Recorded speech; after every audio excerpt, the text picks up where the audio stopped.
Здравейте, това ще е втора част. Много ми е гадно, че не съм сняла през целия ден, но просто сега ще ви кажа как премина абсолютно почти целия ми ден. През празника, наистина беше уникално прекрасен ден. Беше чудесен, просто много запомня се, уникален, просто прекрасен ден, наистина много ми хареса. Беше най-хубавият ми велик, може би. И доста пари се изкараха от магазина. И уморена съм, така че всъщност сега е 10 и нещо, сега ще ви кажа на телефона ми. 10:34, 10:30 и 4 минути.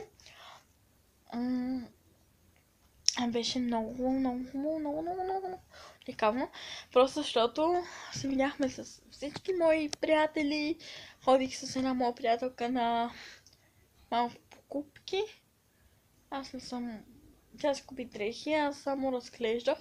Не си харесах нищо, защото просто имаше адски добри намаления. Първо, че нямаше в моя размер една рокля си хареса, която може би си взех си една рокля само и никакъв с панталонки. Си взех и... Това е!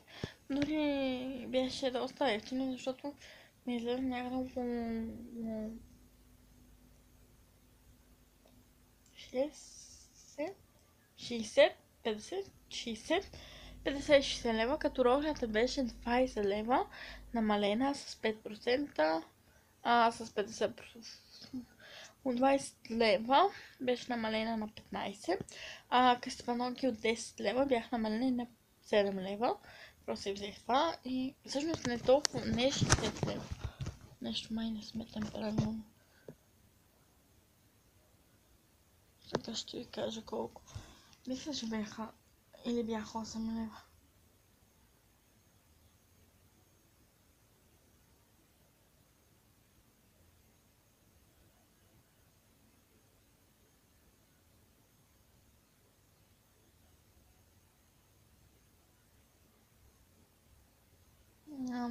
Тук гледам едно момиче ми е писала. Не знам колко пари. Там някъде 30-40 лева, не знам колко. И да, дойде моя братчето цяло. Всъщност май снимах нещо. Или не съм снимала.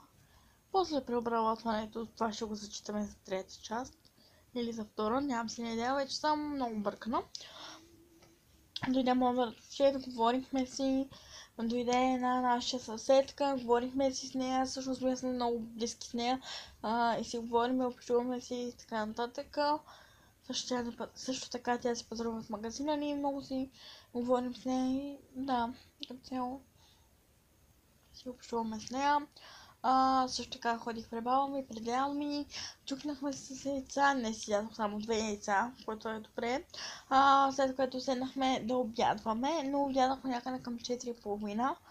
Значи след обядахме, аз сутринта, като се върнахме от църквата, вие видяхте на камерата, че аз веднага започнах да ям. Просто защото си бях навила часовника, дали сега мога да ви покажа.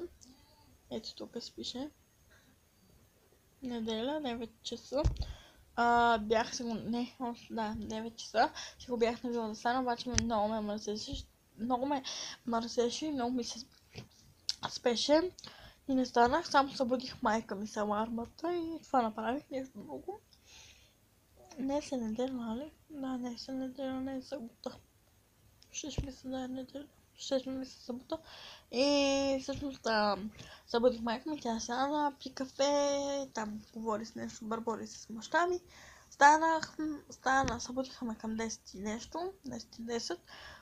До 10 и 10 аз веднага отидох в банята, измих очите и бях 10:30, 10:40 бях. В 10:30 бях готова. Излезнахме 10:40, 20 минути път и... Не, нещо не смятам правилно, майче. 9:58 ме събудиха. 10:15 бях готова. 10:20 излезнахме. Да, точно така. 20 минути сме се забавили максимум. Трябва се в църквата, говорихме си, там се едни наши близки се срещнахме и всъщност мама като се прибрахме вкъщи, звъна на едно наше приятелско семейство. Поздрави ги, честити, говорихме си и така нататък. Като цяло нищо интересно се случи. И утре, други ден съм на училище на 3, в което много съм разочарована. Не е факт. Също така и си говорихме. Аз си обадих на моята приятелка, на едната, която си е вкъщи. Не е ходила на село. В смисъл ходила е, но ухото ме заболя. Изведнъж. Говорила е, но... Да, ходила е, но... Само за да чисти на баба си, дядо си. Какво беше? Забравих каква си мисълта. Да, аз се осреди ухото ми. Ходила е, след което ми извънна, но аз так му сядах да ям и затова не се...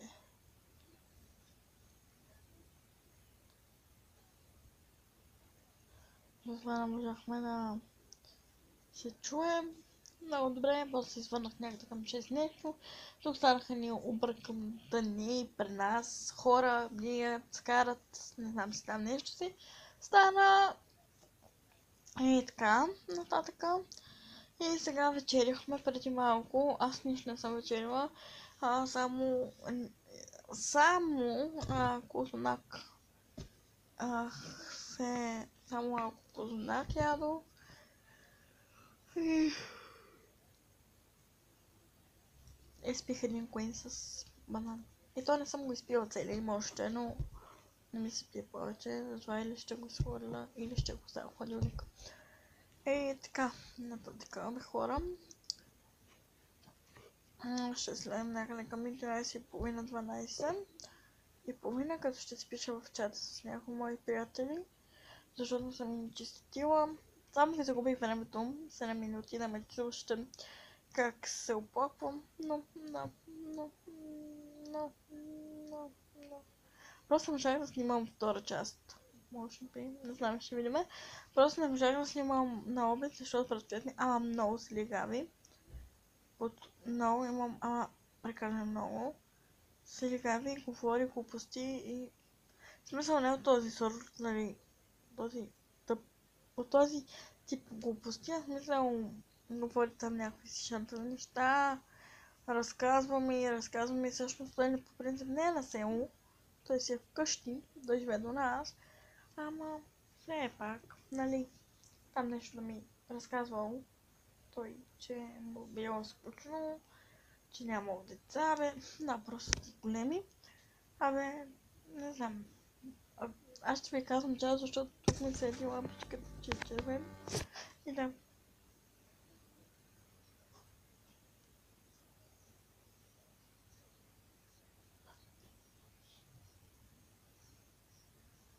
И от цяло годата утре да почнем да... Дали? Сега гледам времето. Днес е 65%. На места с превалявания 60%. Във вторник, когато ще съм на училище, ще е валежно. Проведи дъжд за грамо 9 и е. Когато е в сряда ще е валеж. Когато е в четвъртък ще е валеж. И точно в петък ще няма валежи. Частно слънчево. От събота ще валежи, от неделя ще валежи, от понеделник ще валежи. Днес ще е частно облачно. И ще е частно облачно и във вторник. Така че, да. Като цяло, да. Всъщност, много от вас ме питат, че искат да видят моят iPhone. Това е моят телефон, но моят телефон не е нищо особено. Дори не знам на каква марка. Дори той Lenovo е с 508. 508, а баща ми има 536, а има 508, като моето е нещо между ушицата и нямам търпение да си сменя телефона, защото сега май месец. Мисля, този вече сме май месец. Извинявам се. Сега на 29 мисля, че беше. Да, на 29. На 29 май прави една година. Как не бременна. Когато се падна точно неделя. А миналата година, сега ще кажа, чакайте, стойте, че миналата година на 29 май аз завършвах кой клас? Четвърти клас в петъка и по принцип аз ще завърша на 31, когато имаше майка ми на рожден ден, има 31. Значи лятото идва на 25 май, братовчетка ми, първата ми братовчетка, не брат ми братовчетка, има на 26 май рожден ден. Това не е ли някакво съвпадение, че е просто е писано и било е писано тя да се роди на тази дата. Просто. Защото аз съм пролета, братовчет ми е зимата, аз съм пролета, двете ми едната ми братовчетка е лятото, другата е зимата. А и другата е есента. Пролет, лято, есен, зима, ние сме така, тя ми е любима.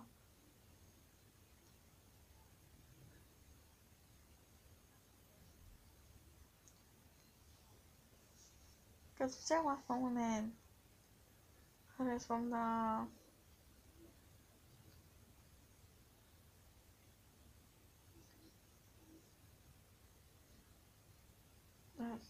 не знам и аз. Чак ви казвам, защото ви губа времето.